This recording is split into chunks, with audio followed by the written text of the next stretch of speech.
This video is only possible thanks to viewers like you. To support the channel and get more, go to patreon.com/optimisticduelist and subscribe. Link in the description.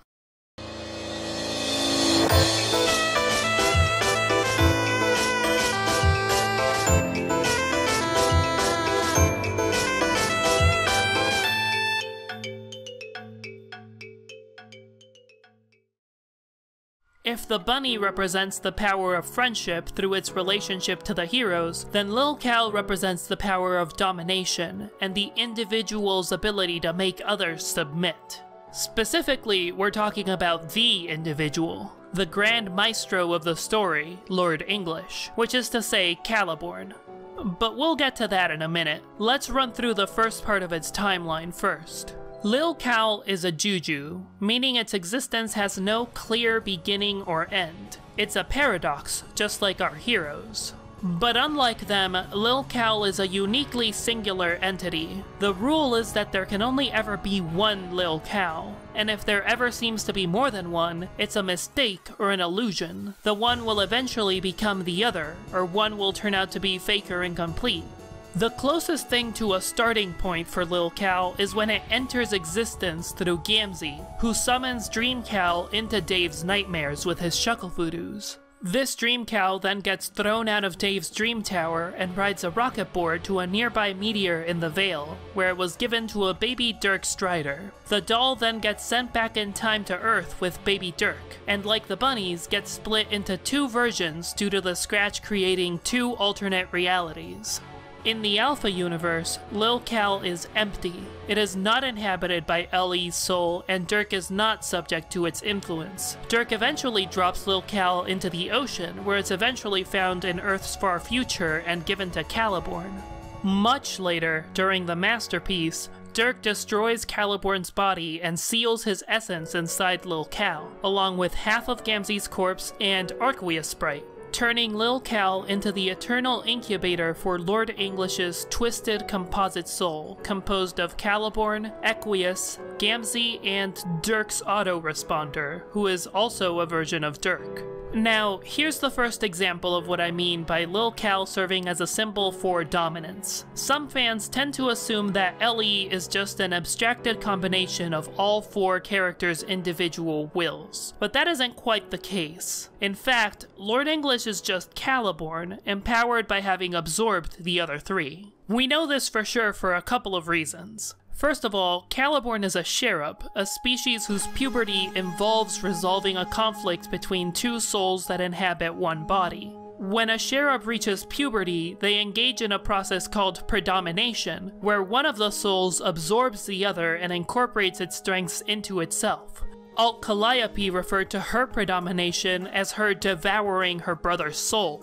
Since this is in Caliborn's biological nature, it seems pretty obvious to me that once the souls were combined in Lord English, Caliborn just predominated over the other three. That means that while all four souls influence events, it's Caliborn's will that's in charge. We can see the other three as basically puppets that Caliborn can manipulate and control. This explains a big inconsistency. Arceus was a downright heroic character by the end of his narrative. He'd reconciled with Dave Petta and died sacrificing himself to let Caliborn be destroyed. We know he wouldn't willingly have done what he did as Doc Scratch. But if Doc Scratch is simply a combination of various parts of the autoresponder, Arceus, and Gamzee's souls, with Caliborn's will imposed onto them, then his behavior makes a lot more sense. In this way, Lil Cal is inherently a product of domination and violence. With Caliborn, there is no collaboration. There's only his will, the people he exploits to carry out his will, and the people his will targets. In the rest of Lil Cal's timeline, we'll see how the doll puts this methodology to practice. In the universe where Dirk's meteor lands first and he grows up to become Bro, Lil Cal is alive and filled with Lord English's soul. This version of Lil Cal haunts Dave a little growing up, and this influence manifests in a couple of ways. Lil Cal contains Lord English's awareness of all of Homestuck, so his whispering in Dave's ear during his early life is likely why Dave's comic, Sweet Bro and Hella Jeff, contains many elements of foreshadowing for areas of Homestuck that Dave would have had no way to know about. Caliborn's ideals of masculinity and hatred/dismissal of women also influences Dave. For example, in his prideful arrogance, or how Dave alternates between seeing Jade as a silly girl in need of protection and someone he's willing to mildly hurt to achieve his goals. Of course, Dave doesn't hate women, and he's nowhere near as bad as Caliborn. Dave grows past this stuff pretty quickly, and we'll see Lil Cal's ideas take root much deeper with other characters. Bro is outright abusive, ruthlessly training Dave to be a hard warrior and subjecting him to weird mind games where he participates in grisly snuff films, all framed with references to Jigsaw from the Saw movies. This is a pretty explicit mark of Lil Cal's influence, since Dirk himself has no interest in Saw whatsoever, while Caliborn references it quite a lot. Bro's training of Dave is itself influenced by Caliborn. Throughout Homestuck, rumors abound that Dave is the hero destined to finally defeat Lord English. And Dave is also Caliborn's favored alpha male in Homestuck, his early rendition of Homestuck's story. Caliborn wants to be the most important thing in the universe, and the way he ensures he is by making himself directly responsible for the existence of everything, even the enemies that might challenge him.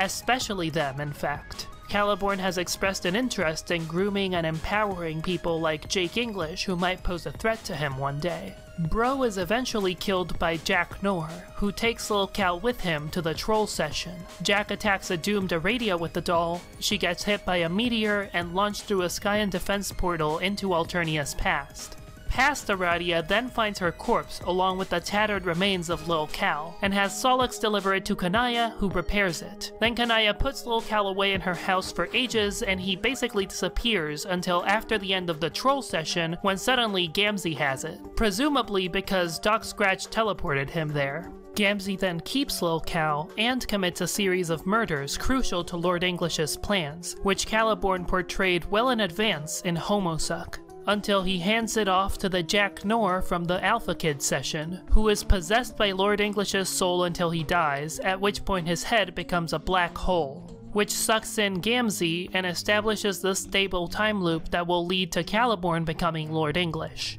Caliborn makes it clear all of this was planned well in advance, which highlights the main advantage of Caliborn's approach to reality: predictability.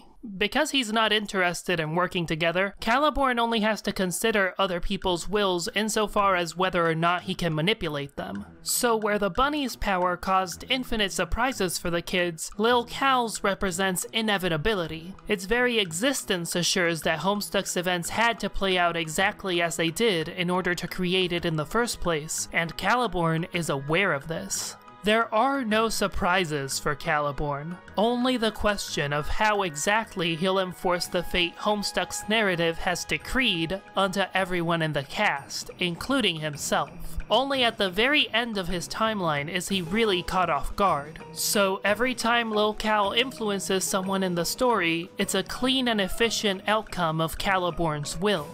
But of course, it's only by evolving through our relationships with each other, through friendship and teamwork, that we can become more than what our individual selves are. And Caliborn never really does that. He develops and grows a few very technical skills, but in general, Lord English, Lil Cal, and Caliborn are all very stagnant characters. They never really grow or improve. They just transition between different stages of being and levels of power. And as a result, their existence is circular, always leading only to their own creation, but also to their own destruction. That's all for right now, so I hope you enjoyed following along, and as always, thanks for watching.